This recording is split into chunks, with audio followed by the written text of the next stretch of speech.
husband had a second floor flat similar to the setup I live in here, and he assaulted me, headbutted me on several times, and he was witnessed by 2 women from outside the window who called the police.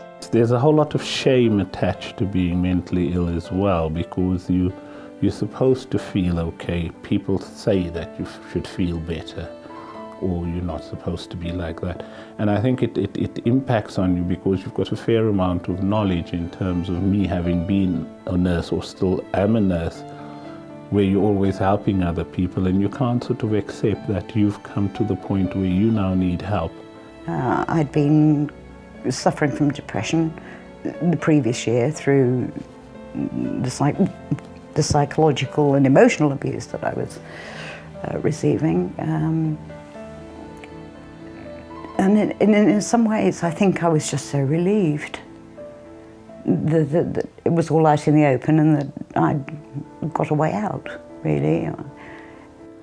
I think comedy sort of came at the same time with the suicide and the depression and the desperation.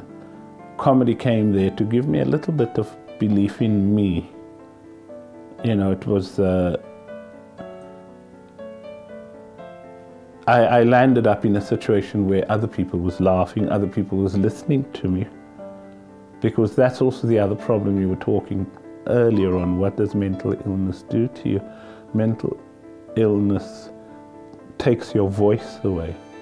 Even if they're the victims of abuse, they may feel that that's a shameful thing, but it's not. Unfortunately, it's very common. And if you can find your way out, get the help you can get from Cavell Nurses Trust. They're there for you.